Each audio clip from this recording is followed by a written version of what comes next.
بسم اللہ الرحمن الرحیم۔ اللہ کے نام سے شروع جو بڑا مہربان نہایت رحم والا ہے۔ حضرت سید بندہ نواز محمد گیسوں دراز رحمۃ اللہ علیہ ارشاد فرماتے ہیں کہ خدائے ذوالجلال نے دنیا کو دارالامتحان بنایا ہے۔ ہر کام کا بدلہ ہے، اچھے کام کے بدلے کو جزا اور برے کام کے بدلے کو سزا کہتے ہیں۔ وضو کو ہر حال میں قائم رکھو، حضوری الہی سے مشرف رہو گے۔ اللہ تعالیٰ جن بندوں کو مقرب جانتا ہے ان کو کسی نہ کسی طرح آزمائش میں مبتلا رکھتا ہے تاکہ وہ تکالیف اور ابتلا میں حق کے بندگی ادا کر کے فرشتوں سے آگے نکل جائیں۔ صوفیاء کے لیے خواب مانند آگاہی ہوتا ہے جس سے وہ سر الہی تک جا پہنچتے ہیں۔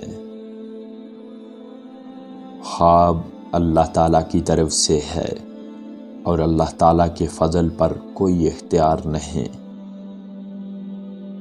لوگوں کی نظر عمل پر رہتی ہے اور اللہ تعالیٰ کی نظر نیت پر، اس لیے ہر آدمی کو چاہیے کہ نیت اچھی رکھے۔ بدنیتی کی وجہ سے کام پورا نہیں ہوتا اور نیک نیتی سے جو بھی کام کیا جائے وہ مکمل طور پر درست ہوتا ہے۔ صوفی وہ ہے جو کتاب و سنت کے مطابق قولاً، فعلاً اور حالاً عمل کرے۔ ہمیشہ یہی دعا کرو کہ اللہ تعالیٰ ان باتوں سے بچائے جن کو وہ ناپسند کرتا ہے اور کج روی، لغزش اور خطا سے اپنی پناہ میں رکھے۔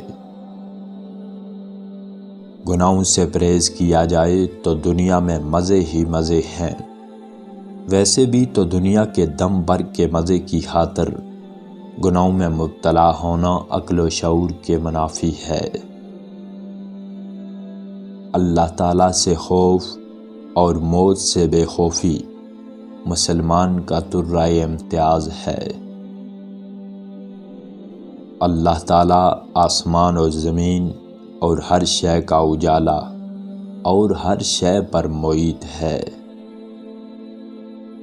جس کام میں شرعی لحاظ سے ریاکاری نظر آئے اس سے فوراً علیحدگی بہتر ہے۔ جو شخص اپنے معاملے میں اللہ رب العزت کے لیے اخلاص کرتا ہے تو وہ جھوٹا نہیں ہے۔ شیخ کبھی شیخ نہیں ہوتا جب تک کاف سے کاف تک کی پہچان نہ پا لے۔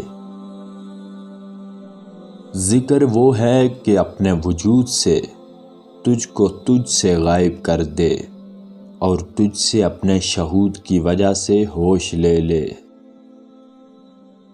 جو شخص اپنے وقت کے حکم کو ضائع کرتا ہے وہ جاہل ہے اور جو اس سے قاصر رہے وہ غافل ہے اور جو اس کا اہتمام کرے وہ عاجز ہے۔ خدا تعالیٰ کا بار صرف وہی لوگ اٹھا سکتے ہیں جو اس کا بار اٹھانے کے قابل ہیں۔